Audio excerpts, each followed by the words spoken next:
Welcome to the Beyond Ordinary Women podcast. Every 2 weeks, we post podcast versions of one of our free training videos, or you can access our videos now at beyondordinarywomen.org. Enjoy the podcast. Hi, I'm Kay Daigle of Beyond Ordinary Women Ministries, and I'd like to welcome you to this video series, The Forgotten Ones, Singles in the Church. This first in a series of 3 videos is called Where Are We? And my guest today to answer the question, where are we with singles in the church, is Elizabeth Woodson.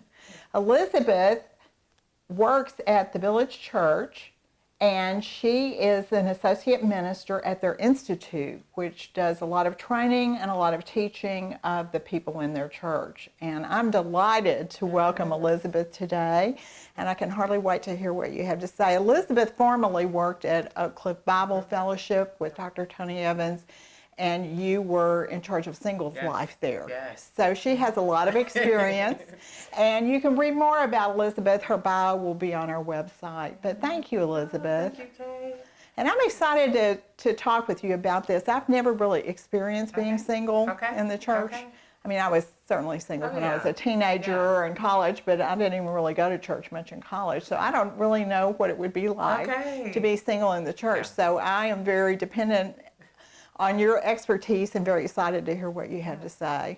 But let's just kind of start out by talking about some of the problems, really. Where are we right now? And I know that there's a lot of teaching in the church that is hurtful to singles, that is not particularly biblical. And so first of all, just kind of share some of those things that people say or people teach that are really not accurate biblically. I think what we see a lot, just even with statistics in our general population, 50% of the population is single.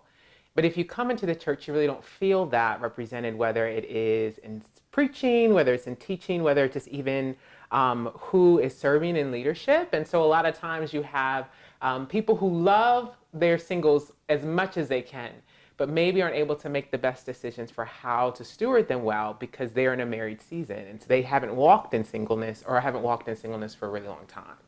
And so something that we see a lot preached with singleness or taught is just a prioritization of marriage over singleness.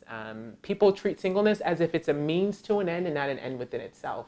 That there's not value in the season, that God doesn't have purpose in the season that's not connected to you being a spouse. And I think this is particularly important for women, how we value women within the church. And so it's hard to find value when your value is connected to a season that you're not in.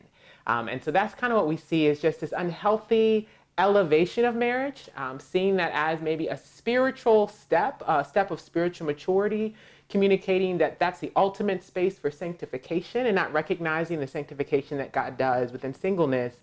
Because what we see in Scripture, even from just the teaching in Genesis of God made man not to be alone, is this idea of community. And so how can we enable our singles to live in community and not feel like, hey, my life doesn't start until I get to this certain point in time? And so I think first thing we see is a prioritization of marriage. And then the next thing we see is sometimes promises that are made that aren't necessarily true. And so a lot of times what I'll hear and what I heard from my singles was, I have the desire for marriage. And so I have the desire for marriage and God's going to give it to me. And so they point towards, a lot of times they point towards Psalms 37:4. Delight yourself in the Lord and he will give you the desires of your heart. Well, if we're good women of the word and we're reading that scripture in its entirety, what it's pointing towards is not necessarily, hey, what I want God's going to give me, but it's the people of Israel where they were looking at the folks who were wicked and that they were prospering. And God is telling them, hey, don't look at them and what's happening to them. Focus your attention on me. Delight yourself in me and I will get you what you need. And we all know that with God giving us things, it's things that align with his will. And so we see plenty of times in Scripture that there are situations that people desired things that were not given to them. David desired to build a temple. And God said, that's a really, really good desire, but I'm going to have your son do that. And so I think we need to not give singles formulas because marriage isn't a guarantee. We don't see that in Scripture anywhere. And we create generations, the people who have trusted in promises that have not come true. And that's something that I had to steward during my time at Oak Cliff is, and how do I minister to people who've been supposedly doing all the right things and still haven't gotten the promises that made by people who maybe shouldn't have made them. And so that points back to, what does Scripture really talk about singleness, and how can we not prioritize marriage as a season that's better than one to another, because that's not what Scripture says. And how can we not make promises that aren't true? There's no formula. There's no pray and serve, because I had specifically women who were wonderful women, loved the Lord vibrantly, prayed, served, and they're still single. And so if I don't meet the formula, then something's wrong with me. And that's the message that gets taught in the church. And it's none of those things. That God has amazing purpose for our singles. It's a blessed season. But because we focus a little bit too much on marriage and prioritize that season, that's not the message that gets taught in the church. Right.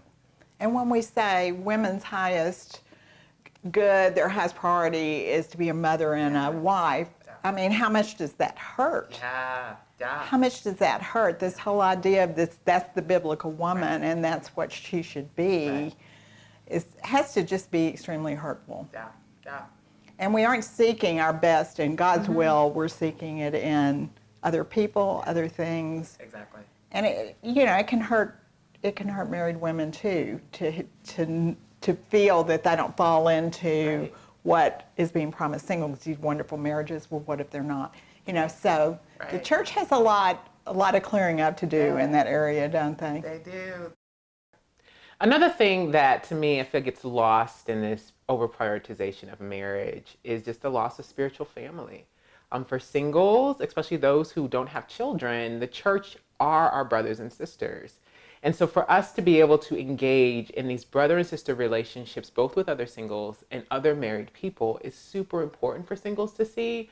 Singles need to be able to engage with their married brothers and sisters to see what family looks like, especially for those of us who don't have good family dynamics, who don't have good relationships with our parents, who don't know what it looks like to raise children in a healthy way. But when we prioritize marriage, it kind of creates this divide, that singles are over here and that married people are over here, and that we're not all one unit that can learn from each other because we're on the same level playing field. We're the same folks trying to run for the Lord. It also creates these interesting gender dynamics. I think when you have that, how do we uniquely create spaces, healthy relationships for men and women to exist within? So for women, especially who might not have good relationships with their father or good male relationships, for them to engage with other men in the church who may or may not be married as brothers and fathers and uncles. Scripture uses so much family language that we ought to be family like that. But when you create this prioritization, you create value differences, you create separation in the church, and we lose that. And I think singles, especially married people too, need to be able to understand just the differences in the season and what they can learn from their single brothers and sisters, and singles need to know what they can learn from their married brothers and sisters. And so if we are just communicating, we're all on the same level playing field, it just pushes this spiritual family that I think Scripture talks so much about. Oh, those are really great points and absolutely true, because I have certainly seen the division. Singles are over here, marrieds are over here, and that we're all less because of that. Each group loses something. Thank you so much. I can hardly wait to hear your next video, and that's going to answer the question, what should we be? Where should we go from here? What should it look like being single in the church? So please join us for the next video. Thanks for listening to the Beyond Ordinary Women podcast. You can find more podcasts and information about women in leadership by going to beyondordinarywomen.org. This podcast was produced by Beyond Ordinary Women Ministries. Our production team includes Evelyn Babcock, Kay Daigle, Kay Halligan, Deborah Herring, Sharifa Stevens, and John Sparks. Theme music, Back in Stride by Don Miller, used by courtesy of Christine Miller.